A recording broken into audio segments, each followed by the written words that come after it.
Hi, everybody. It is Phyllis, and I wanted to greet you on this beautiful Tuesday. I got Guyana, the Feminine Mountain, behind me, and just finished reading an article regarding the topic of the next great extinction, or the sixth extinction. And it was titled Dark Knowledge, and it was very interesting. It's just about thinking about extinction. I went, oh, okay, are we there? A very long article, but a chapter, but a very good one done by scientists, a scientist, and who was a good friend of Leonard Cohen, and they talked about their many hours together and drinking and discussing where we're heading next. And the author starts out by talking about, I grew up always having that sense. And that's what hooked me, because I grew up with that same sense of, this doesn't look like it's going to last very long. And does anybody got a plan for that? And not seeing any was when I wanted to focus on, well, what are we doing about these bigger pictures? And it kept begging the question, well, wait, have somebody thought about that? Is somebody working on that? And one of the biggest conclusions that happened for me in the late 80s, I worked for the nonprofit Keep El Paso Beautiful. And it was part of the Keep America Beautiful. It's so bright I have to squint, sorry y'all. And there was a paper I read in that, and it said, if by the time a civilization begins to worry about their pollution, it's too late. And that paper was written in the 70s, and I was reading it in 1988 going, it's too late. Okay, does anybody know that? But no, we hadn't. We've been playing the self-deception game for some time. So given that we haven't reduced any carbon emissions at all, that's not true, but not in a significant manner that it matters anymore, one of the biggest reliefs I have had from all of this is there's nobody to blame. It's really not about, the carbon or the politics or the war. Yes, those are the factors on top of it that have distracted us, but it's a planetary change. It's not about us. The planet does this. That's why we have thousands of civilizations, caves that we've seen around the world, because it's happened before. People have gone underground because there was no way to survive on the earth. However, those civilizations didn't last long. They managed to survive for a little while, but not for very long, or they got out, but they didn't stay underground. So we have some choices, and the choices are ignore, prepare for what you don't know. There's weather changes is the biggest issue that we can't really have much control over, and plan C is spiritually get out of here. Since I'm probably talking to an audience that probably has about the same amount of wealth accumulation in their lives as I do, hey, see you in the bunker. Then it's what do we do as a species that's facing an extinction? There's an interesting quote on there. It's like children playing with toys in a house that's on fire. And that's what a lot of my work often feels like. Because remember, I'm planning parties and events and tours. So I am totally taking your mind out of worry space for a purpose. Because that's a waste of time. Worry, plan is good. Worry, not so good. And when you have those options, then you value your days.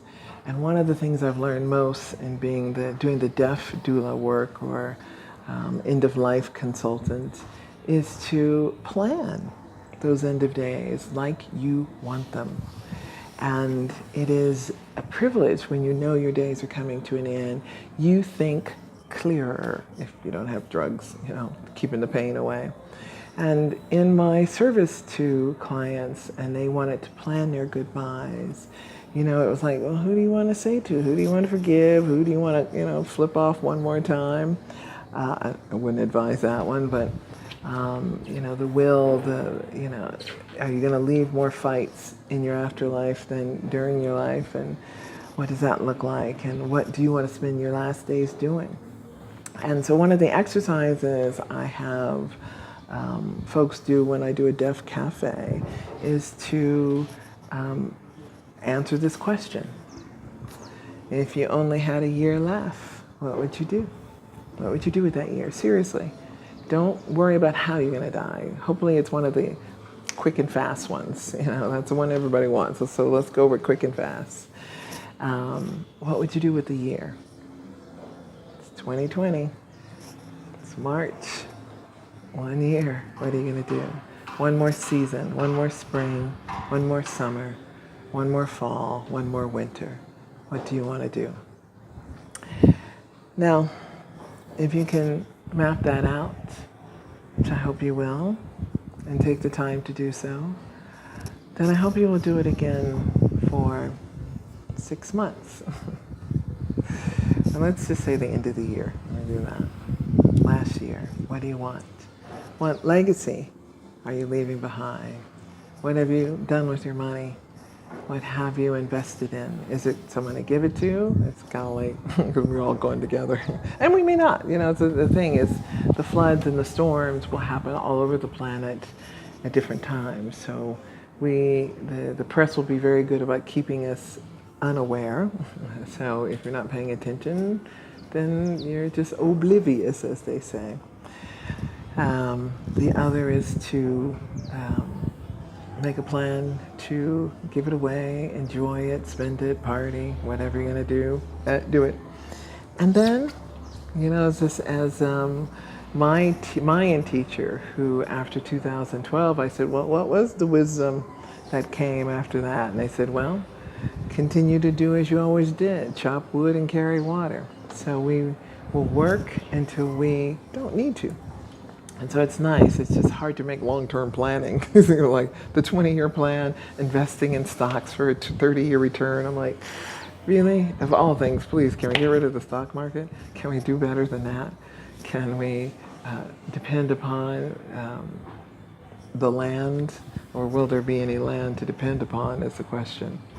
And look at those things, how you want to live. For myself, I've decided not to really prep. I will prep for no food, no electricity, no water, but not to go underground or not to fight it out. So I'm not buying, prepping ammunition. I'm in Ecuador. I don't even know what the gun laws are here. And I'm not prepping for that kind of a long term because I don't want to stick around. I want plan B, out of here. And leave the planet gracefully if I can. I'd love to live through as much as I can and see as much of it, because I love being on the ground floor. I love watching it from this perspective and being able to tell the story and share the story. Not for my peers, but for you that I probably will never meet and will never know. And it's a good thing to feel I can leave something that says, hey, we worked at it. And so it's speaking to future tense because it is about what's coming ahead. And one of the things our culture has been very adept at not giving us, thinking about our future. We have been taken over by the marketing aspects of selling us homes or insurance or, guilting us into we got to do something for the kids. But we haven't thought about our planet or what we're doing to her. And so have kind of that short-term thinking that this civilization has endured and ignored is now biting us in the ass. But the beautiful thing is there's still no one to blame. Weather. HAARP is not big enough to control solar systems. We can, move some clouds in the neighborhood and cause some rains on a continent, but we don't control asteroids. And those are, or the grand solar minimum, that is what's really predicted as the follow-up behind global warming. And yes, the oceans have already risen. 95% of that ice is gone. So we've already had the global warming part. Now we're into, the turbulent part of climate change. And then one big tsunami or earthquake, and we get the freeze, the solar minimum. So we're on track for that. The astronomer guys are prepping. I'm like, yeah, I don't want to prep. I'm like, yeah, no, I'm good. And so what is option C? Well, option C is this evolutionary track of our species. It's this biomechanical thing. These cases that we've got have been given as gifts called souls and consciousness. And they have been allowed to progress and expand. And when a star explodes, it's called a nova. Mini novas, supernovas, and those waves of explosions is what they call neutrinos. And when those neutrinos hit you, consciousness hits. And what they've discovered is what's inside a neutrino? Potential. That's it. The basis of the universe. It's not real. It's all illusionary. Remember the harmonic resonance stuff? It's all a hologram. Excuse me, not harmonic resonance, hologram. It's a holographic fractal, as we all are. So as we think about that, go, well, okay, what do we do with that? What are we to think about? Okay, if we're just a sound vibration, what is consciousness, and why is that real versus these things that are not? The walls and the ceilings and the rocks and the mountains. Why aren't those real? And all I got for you on that one is very good question. But consciousness, to me, is this permanent, omnipresent, omni-aware, all the time. And I believe we created this matrix experience for ourselves, and we willingly jumped onto the game and fractalized and individualized ourselves, giving ourselves egos as our tripper and trigger that could keep us down. And it's a tough game living. I mean, there's so many little triggers in there that can slow you down. It makes it quite interesting to try to participate in and win for your best life. But the beautiful thing is that when you do get to that place of, okay, I got it. I'm not gonna flinch. I'm not triggered by the mother-in-law or the war or high emotions. I realized love is not the goal. Oof, that was the one that really hurt. And I learned it first with Michael when love was not enough. We had nothing in common but love. And I went, love is not enough. And it made me really look at the word love and the meaning of it and go, it's an emotion. And then I went, oh crap, it's polarity again. It's the opposite of love. Fear, hate, still emotions. The goal is balance, remember? There's a nice new word for it, neutral. I forgot it. NP, neutral position? Neutral, yeah, I think it's neutral position. I'll have to look it up. I'm sorry about that. Neutral polarity. That's it. Not triggered by the negative, not overly triggered by the positive. So one of the things I realized early on in my oracle role was that I'm not going to be the love and light girl. No. It's love and light is heart space, light head space, spiritual space, but it didn't take in instinct. It didn't take in sex drive. The Tantra people, focus on the sex drive and somewhat the instinctual. But I didn't see a system that looked at all of them. Taoists looked at the Tanjins and the energies that move through them. And they get the path to ascension, to awakening, that it's not just about living a happy, good life. And though they will teach it at some levels, like Kabbalah, they will dumb down the belief systems for the masses. But the truth is that you gotta let everything go. Bottom line, nothing bothers you. It's that Buddhist monk lifestyle. You can be set on fire and chill and meditate. That's nothing bother you. That's neutral polarity. Now that's the dark side of that. Now on the good side, you can manifest anything you want too. I've just come across a thing called a genie bubble, which is a mechanical thing that kind of made up in a flower pot with copper and dimethium dirt and all these interesting tools that helps you get to neutral polarity. I also call it 0 point, where nothing triggers you.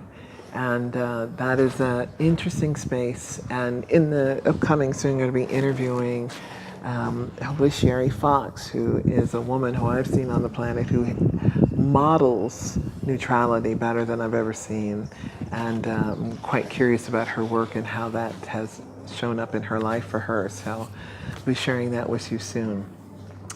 And to wish you the best in your planning as we go forward, because the interviews I want to do now are about what matters and not really thinking of other than finish line matrix while we are in this three-dimensional bodies. How do we make the best of our time and use it to the best of our abilities? So as I promised when I was a young woman and said, I don't want to do this religious stuff, just give me the truth at the end. And though I studied and I, dabbed around with all these different religions and lifestyles and looked at as much as I could, I went, when it got to that familiar place of you ain't got all the answers either, keep looking, is the part I gratefully thank my mother for, because my mother had that same attitude. There's something missing. There's more we need to know. The reality is that it's still what we want it to be. It's the hard part.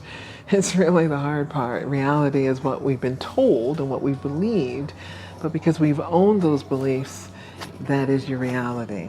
And reshaping it is going to be based on a lot of work on your part.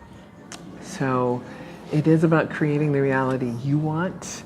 And if you could write your epitaph, I'm going to say, what did you do in this life that you're most proud of? Write it and then go do it. Do more of it. And if it's being a mom and raising kids, great. Then you're ready to be done. Is there anything else you want to do for yourself? So that's what I got for you today. Uncensored, Oracle Uncensored. That's the new show. And thank you for being here and working with me. And see you next week. Bye.